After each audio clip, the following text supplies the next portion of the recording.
तो वो एक्ट खुद ये बात को साबित कर रहा है कि ये इंस्टीट्यूट बनाने में बड़ा किरदार था इस देश के मुसलमानों का। तो जब उसको बनाया ही इस देश के माइनॉरिटीज ने, मुसलमानों ने, तो फिर वो उनका इंस्टीट्यूट क्यों नहीं होगा? आज जो मौजूदा सरकार है, अगर वो सबके साथ सबके विकास की बात कर रहे हैं, सबके विश्वास की बात कर रहे हैं, तो मुझे लगता है कि सरेंडर कर देना चाहिए वहां पर स्टेट को, कि नहीं भाई उसको माइनॉरिटी ने बनाया है, माइनॉरिटीज ने, और माइनॉरिटीज उसको चलाए, रन करें, तो उसमें परेशानी किस बात की है? आफ्टर द इंडिपेंडेंस जिन लोगों को मसीहा मान करके यहाँ के मुसलमानों ने वोट दिया, नोट दिया, सपोर्ट दिया, उन लोगों ने कुछ नहीं दिया, सिर्फ मुसलमानों के वोटों को बेवा औरत का माल समझा, हर वक्त वक्त पे उनका इस्तेमाल किया और बदले में कुछ नहीं दिया, लॉलीपॉप दिया सिर्फ। तो आज इसलिए हम हाशिए पर हैं, ये हमारी हालत हो चुकी है। स्वागत है आपका जर्नो मिरर में। मैं मोहम्मद अली। अलीगढ़ मुस्लिम यूनिवर्सिटी के माइनॉरिटी स्टेटस को लेकर चर्चाएं गर्म हो चुकी हैं और मामला सुप्रीम कोर्ट में चल रहा है। एएमयू की तरफ से कपिल सिब्बल पैरवी कर रहे हैं, तो केंद्र सरकार भी अपना पक्ष रख रही है और सुप्रीम कोर्ट में अपने वकील खड़े कर दिए हैं। इसी पूरे मुद्दे पर बातचीत करने के लिए हमारे साथ मौजूद है अलीगढ़ मुस्लिम यूनिवर्सिटी छात्र संघ के पूर्व सचिव हुजैफा अहमद रसादी। तो आइए उनसे जानते हैं पूरा मामला और क्या है इस मामले की वजह। हुजैफा भाई, एएमयू का माइनॉरिटी स्टेटस जो है वो एएमयू के लिए क्यों जरूरी है और क्यों केंद्र सरकार इसको खत्म करना चाहती है?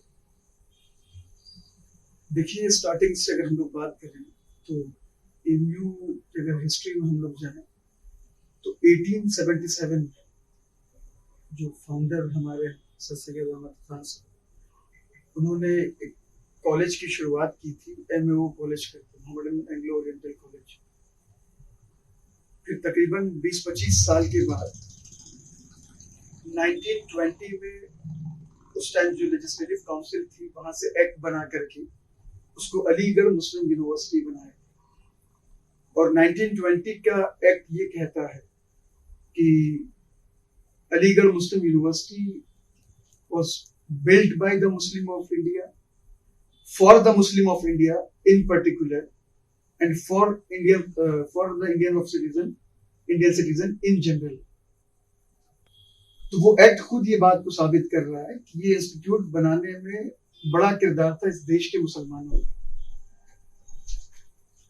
तो जब उसको बनाया ही इस देश के माइनॉरिटीज ने, मुसलमानों ने, तो फिर वो उनका इंस्टीट्यूट क्यों नहीं होगा? संविधान की अगर आप बात कीजिए तो आर्टिकल 30 कहता है, उसका क्लॉज 1 कहता है कि इस देश की माइनॉरिटी अपना इंस्टीट्यूट बना सकती है, उसको चला सकती है और उसमें माइनॉरिटीज को पढ़ा सकती है अपने हिसाब से। सवाल ये पैदा होता है कि माइनॉरिटी इंस्टीट्यूट किस बिना पर होगा। आप उठा करके डेटा अगर देखेंगे आप, तो national commission for minorities education institute act ये कहता है कि कोई भी इंस्टीट्यूट को अगर माइनॉरिटीज ने बनाया है और उसको माइनॉरिटीज रन कर रहे हैं तो वो माइनॉरिटी इंस्टीट्यूट होगा। केरला हाई कोर्ट का एक जजमेंट मौजूद है, उसमें इस बात को तस्लीम किया केरला हाई कोर्ट ने कि अगर उसको बनाने वाले, चलाने वाले मुसलमान हैं तो वो माइनॉरिटी इंस्टीट्यूट होगा। पिछली सरकारों ने कंट्रोवर्सी लाने के लिए, एक तरह से आप कह लीजिए कि वोट बैंक लेने के लिए, कभी दिया कभी लिया, ये चीजें चलती रही।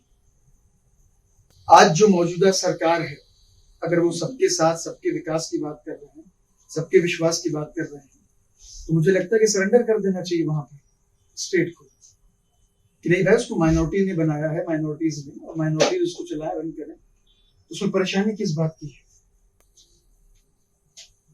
तो एक्ट अगर उठा करके आप पढ़ेंगे तो उसका एस्टेब्लिशमेंट ही इसी बुनियाद पर है कि एएमयू एक माइनॉरिटी इंस्टीट्यूट होगा माइनॉरिटीज के लिए।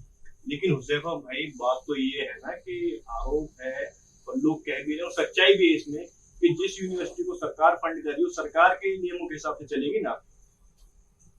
तो सरकार संविधान को भी मानेगी। संविधान का आर्टिकल 30 है, क्लॉज 1 है उसका, तो उस आर्टिकल को खत्म कर दे फिर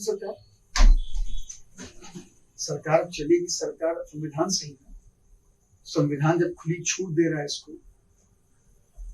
तो उसको खत्म कर दे आर्टिकल, फिर आए हमारे पास, सोचा जाएगा उसके बारे में।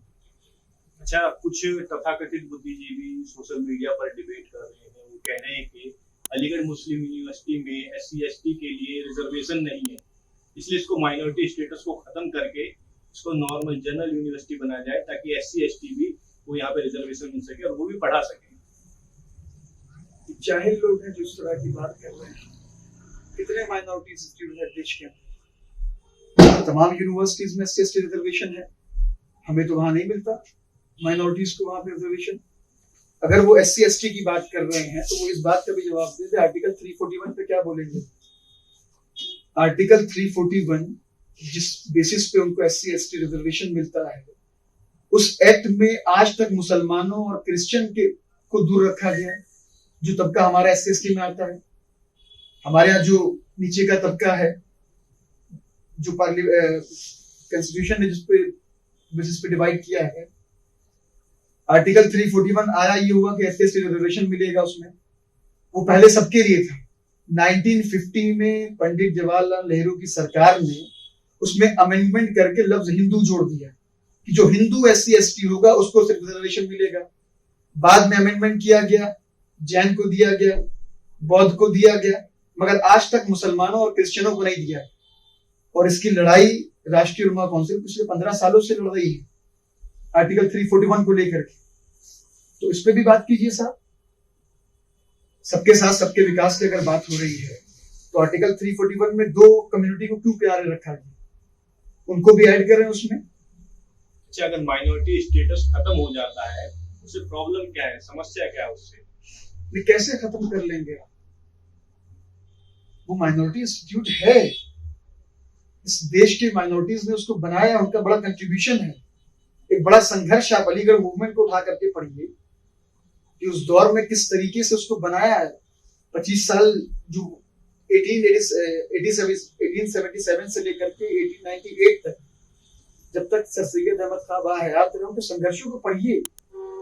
उन्होंने किस तरीके से 1-1 रुपया 2-2 रुपया जोड़ करके उस इमारत को बनाया, उस इंस्टीट्यूट को बनाया। आप कैसे खत्म कर देंगे उसको? बनारस हिंदू यूनिवर्सिटी है, उस पर कोई कंट्रोवर्सी नहीं होती। इस तरह के क्रिश्चियन कॉलेजेस हैं बहुत से देश के अंदर। लखनऊ के अंदर क्रिश्चियन कॉलेज है, उस पर कोई कंट्रोवर्सी नहीं होती, उस पर किसी को कोई परेशानी नहीं है। खालसा के लोगों ने कॉलेज बनाया, यहाँ पर आर्य समाज के लोगों ने कॉलेज बनाया अपना। तो इस देश का संविधान इस बात को इजाजत देता है और सबको हक देता है कि अपने रिलीजियस एक्टिविटीज और अपने रिलीजियस कल्चरल एक्टिविटीज को के उसमें रह करके अपने इंस्टीट्यूट को बनाइए। उसको सरकार क्यों फंड दे उसको? आप अपने धार्मिक कार्य, धार्मिक इंस्टीट्यूट अगर बनाते हैं रिलीजियस, तो सरकार क्यों फंड दे उसको? बाकी कॉलेज को फिर सरकार क्यों दे? क्रिश्चियन कॉलेज के फंड को बंद करिए, आर्य समाज का जो कॉलेज है उसको बंद कीजिए, बनारस हिंदू यूनिवर्सिटी को फंड दे रहा है बंद कीजिए, एक बराबर में बात कीजिए। ये डिस्क्रिमिनेशन क्यों करेंगे आप? लफ्ज मुस्लिम जुड़ा हुआ है तो आपको तकलीफ है क्या? इस देश की एक बड़ी आबादी है, उसको आप खत्म कर देंगे? संविधान को खत्म कर देंगे? क्या लफ्ज मुस्लिम सच्चाई नहीं है? अगर हम मान लीजिए मुसलमान हैं, इस देश के हैं, तो क्या वजूद नहीं है हमारा? मिटा देंगे आप हमको? बोलिए खुल करके। अच्छा, एक तरफ गवर्नमेंट सबका साथ, सबका विश्वास, सबका विकास की बात करती है, दूसरी तरफ वही गवर्नमेंट सुप्रीम कोर्ट में AMU का माइनॉरिटी स्टेटस खत्म करने के लिए अपने वकीलों की फौज खड़ी कर देगी। किस तरीके से देखते हो? नहीं, बिल्कुल उससे फायदा पहुंच रहा है उनको, तो इस तरह के प्रोपेगेंडे चला रहे हैं लोग, मगर सच्चाई को कोई नहीं मिटा सकता। जो सच है, जो हक है, वो छुप नहीं सकता। जो भी पढ़ा लिखा तबका है, भले किसी समाज का हो, किसी धर्म का हो, वो इस बात को खुल करके बोल रहा है कि Aligarh Muslim University was build by the minorities of India for the minorities of India. तो आप उसको कैसे खत्म करेंगे? एक्ट पढ़िए उठा करके, कंट्रीब्यूशंस को देखिए, उसमें और लोगों ने भी कंट्रीब्यूट किया, और वो इसलिए किया कि 19th सेंचुरी में हर समाज के लोग अपना इदारा बना रहे थे, जो मैंने अभी नाम गिनवाया आपको पीछे, और एक दूसरे के लोगों सपोर्ट से उसको को कायम किया गया। बहुत से हमारे लोगों ने BHU में फंड दिए, हैदराबाद के निजाम ने फंडिंग की बनारस हिंदू यूनिवर्सिटी में, उसके एस्टेब्लिशमेंट में। हमारे यहाँ भी बहुत से लोगों ने की, नवाब छिनारी ने की, नवाब दरभंगा ने की। तो सबने मिलकर के, ये भारत की यही पहचान थी कि हर लोगों ने मिलकर के इसको कायम किया है। आप कैसे इसको खत्म कर सकते हैं? एएमयू का पक्ष रखते हुए सुप्रीम कोर्ट में कपिल सिब्बल ने कहा है कि इस समय मुसलमान जो है वो दलितों से भी पिछड़ा हुआ है शैक्षणिक रूप से, एजुकेशन जो स्टेटस है मुसलमान को दलितों से पिछड़ा हुआ है, तो उसको किस तरीके से? नहीं, बिल्कुल सही बात उन्होंने कही है कि आफ्टर द इंडिपेंडेंस जिन लोगों को मसीहा मान करके यहाँ के मुसलमानों ने वोट दिया, नोट दिया, सपोर्ट दिया, उन लोगों ने कुछ नहीं दिया, सिर्फ मुसलमानों के वोटों को बेवा औरत का माल समझा, हर वक्त वक्त पे उनका इस्तेमाल किया और बदले में कुछ नहीं दिया, लॉलीपॉप दिया सिर्फ। तो आज इसलिए हम हाशिए पर हैं, ये हमारी हालत हो चुकी है। आप एएमयू छात्र संघ के पूर्व सचिव भी हैं, अगर मान लीजिए बाई चांस अगर माइनॉरिटी स्टेटस खत्म होता है सुप्रीम कोर्ट के जरिए, तो आप लोगों का अगला कदम क्या होगा? कोई ताज्जुब की बात नहीं है, बहुत सी चीजें हुई इससे पहले और हो रही हैं, आप देख रहे हैं अपनी आंखों से, उसमें ताज्जुब की बात नहीं है। आदमी देख रहा है, दुनिया देख रही है, जिस तरीके से सारी चीजों को किनारे रख करके एक तरह से डिस्क्रिमिनेशन किया जा रहा है, तो कोई फर्क नहीं है। मगर ये है कि हमें देश की अदालत पे भरोसा है कि जो फैसला देंगे वो फैक्ट्स की बुनियाद पर देंगे, सच्चाई की बुनियाद पर देंगे, आस्था की बुनियाद पर नहीं देंगे जिस तरह पिछले दिनों दिया गया। और यही एक हमारी बड़ी वो है जिससे भारत की बड़ी आबादी को उम्मीद है, इस देश की 120-30 करोड़ जनता को उम्मीदें हैं कोर्ट से कि वो फैक्ट्स की बुनियाद पर फैसला देते हैं। तो मुझे उम्मीद है कि फैसला जो सच्चाई है, जो हक है, उसकी बुनियाद पर आएगा। अगर फैसला आप लोगों के मन मुताबिक नहीं आता है तो क्या आप लोग सड़कों पर उतरेंगे? वक्त आने पर बताया जाएगा, वक्त आने पर बताया जाएगा। एएमयू का इतिहास भी रहा है कि हमेशा ज़्यादती के खिलाफ, जुल्म के खिलाफ वहाँ के लोगों ने बोला है, लड़ा है। देखते हैं क्या होता है इसमें। तो ये थी हुज़ैफा अहमद असादी, इनका साफ कहना है कि अगर फैसला सुप्रीम कोर्ट का हम लोग के खिलाफ आता है तो हम आगे रणनीति बनाएंगे, लेकिन हम चाहते हैं कि माइनॉरिटी स्टेटस बरकरार रहे और एएमयू जिस तरीके से वर्क कर रहा है उसी तरीके से आगे भी चलता रहे।